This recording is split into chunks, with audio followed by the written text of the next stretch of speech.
Welcome back. Lucid Motors joins the NASDAQ 100 today with a couple new peers, Datadog maybe, or Palo Alto Networks included in them. This is a $65 billion company coming to market. It came to market via a SPAC earlier this year, and we want to talk more about this with Dr. Shelley Francis of EV Noir. She is a co-founder and principal. And Doctor, thank you for joining us today. And I remember when Tesla first joined the S&P 500, a lot of people said, well, that's a top for Tesla. I don't know that the NASDAQ 100 has the same cachet, but I'm just wondering how important is this move for Lucid to kind of recognize a lot of the gains that they've made this year, not only in their stock price, but also in some of their fundamentals? Well, actually, it's a really exciting time for Lucid. And as the company's chief executive officer said recently, Lucid's progress in this space is really critical in helping to drive down the cost across the entire e-mobility or electric vehicle ecosystem, which means a number of different things. First, it means that more vehicles will be more widely available.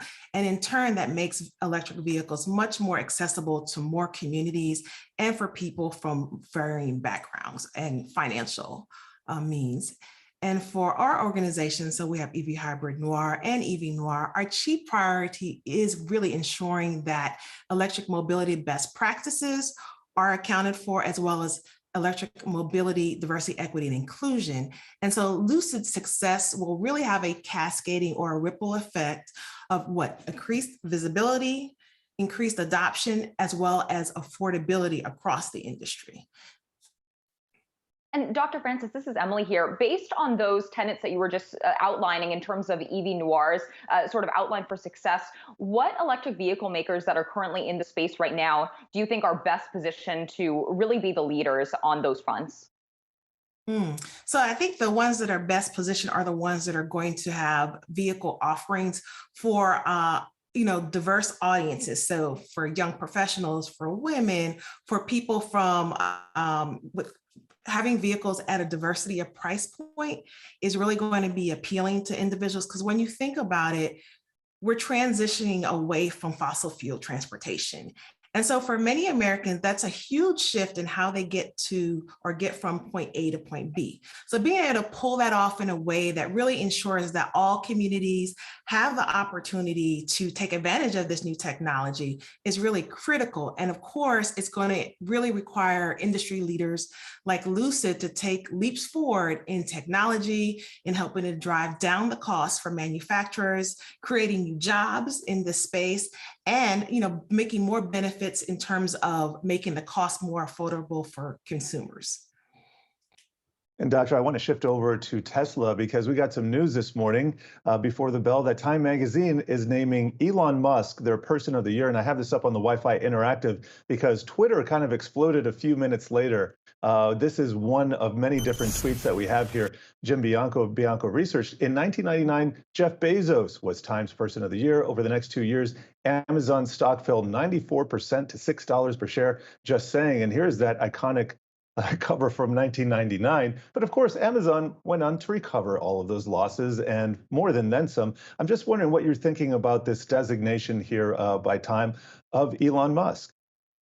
Well, I think it's an exciting time to be in the space. Obviously, there's, electric mobility, clean transportation, and accelerating decarbonization efforts are on the, front lines. It's on everybody's mind from the current administration on down.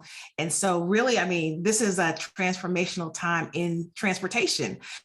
We have a huge investment coming from the current administration that will really help spur $7.5 billion in terms of investing in charging infrastructure. And then you have all of the big automotive manufacturers committing to transition their vehicle fleets to electric vehicles over the next several years. So, this is just in alignment with what we're seeing across the sector.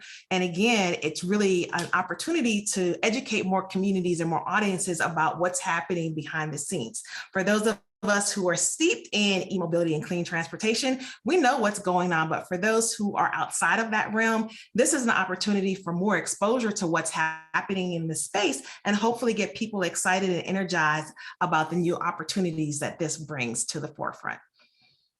And Dr. Francis, when we think about some of the just stock valuations of many of these electric vehicle makers, many of them are just extremely richly valued by many traditional metrics for potentially not even having revenues at this point, or actually, having meaningful deliveries. So I'm wondering, on what timeline should investors be thinking about the widespread adoption of electric vehicles, and potentially seeing that sort of forward-looking optimism coming in line with these valuations that we're already seeing for these stocks? Well, the average cost of a vehicle currently in the United States is a new vehicle is $42,000. And so we're seeing every month, every, few weeks, there's a new vehicle coming to the market that is in line with price parity for an internal combustion engine vehicle. So, I mean, there's an opportunity, obviously, when you're thinking about the technology, that you get in early, and it's going to be a bumpy road, but it's here for the long haul. And you see all the different manufacturers committing, funding, resources behind this transition. You see our current administration making a transformational investment in this technology. So, we need to buckle up and get ready for this ride, because there are a lot of opportunities in front of us. And this really transition could be seen even as an opportunity, a new industrial revolution, so to speak, for manufacturers and for workforce and economic development opportunity for Americans. So we're personally really excited to see this transition accelerate, as well as making sure that this transition reaches all communities. So whether you're talking about rural or the urban core, or those who are disproportionately overexposed to transportation emissions, it's really a great opportunity to engage a wider audience. And we definitely thank you for that and for sharing your time here. Dr. Shelley Francis, EV Noir, co-founder and principal.